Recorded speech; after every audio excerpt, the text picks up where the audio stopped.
मालेगांव में बच्चा चोरी के इल्जाम में गिरफ्तार नौजवान 2 दिन की पुलिस कस्टडी में भेजा गया।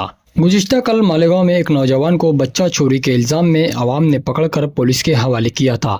वाक़े के बाद शहर में माहौल कुछ वक्त के लिए कशीदा भी रहा, मगर पुलिस ने फौरी कार्रवाई करते हुए हालात पर काबू पा लिया। इस मामले में पुलिस ने मुलजिम नौजवान को अदालत में पेश किया, जहां मुअज़्ज़ज़ जज ने इसे 2 दिन के लिए पुलिस कस्टडी यानी पीसी रिमांड में भेजने का हुक्म दिया है।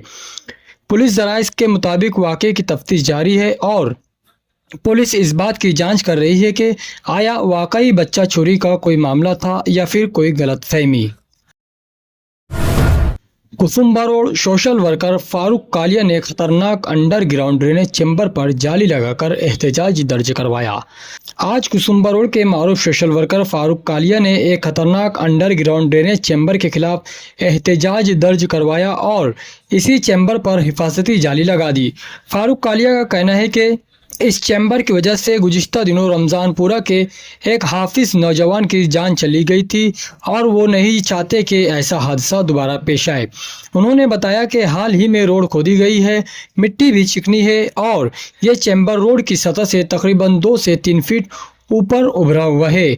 बारिश के मौसम में ये जगह खास तौर पर ख़तरनाक हो सकती है, इसलिए आज उन्होंने फौरी हिफाजती इक़दाम के तौर पर चैम्बर पर जाली लगाकर इसे ढक दिया ताकि किसी को ज़ख्म या जान का खतरा ना हो। मालेगांव सिविल हॉस्पिटल में दवाओं की किल्लत, मुस्तकिम डिग्निटी कल करेंगे चंदा मांगो आंदोलन। मालेगांव के सिविल अस्पताल में दवाओं की कमी की शिकायत कोई नई बात नहीं। मरीजों और रिश्तेदारों को अक्सर ज़रूरी दवाएं बाहर से खरीदनी पड़ती है।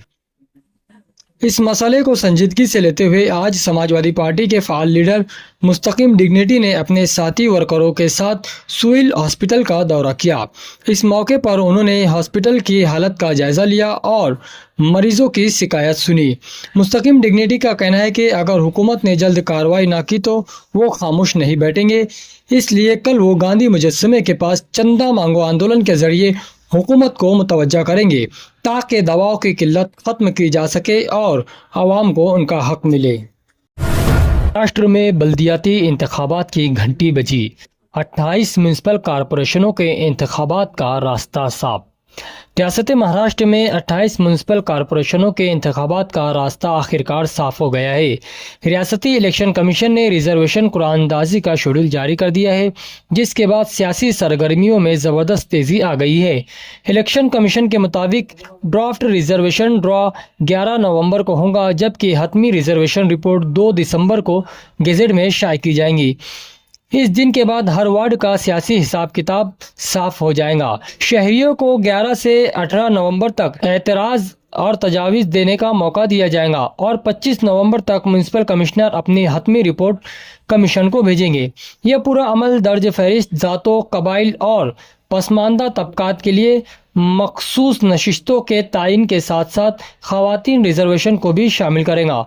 सुप्रीम कोर्ट की हिदायत के बाद इलेक्शन कमीशन ने तैयारियों में तेज़ी लाई है और अब साफ दिखाई दे रहा है कि रियासत में बल्दियाती यानी कॉरपोरेशन के इंतखाबात की घंटी बज चुकी है।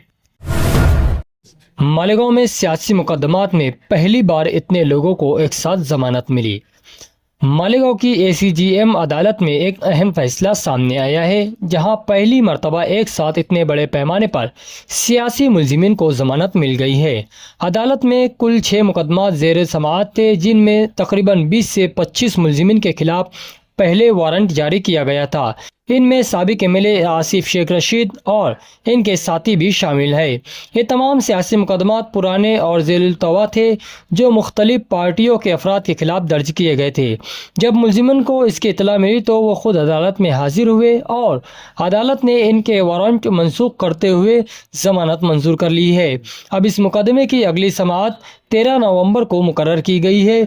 इस फैसले को मालेगांव के सियासी हलकों में एक नई मिसाल के तौर पर देखा जा रहा है।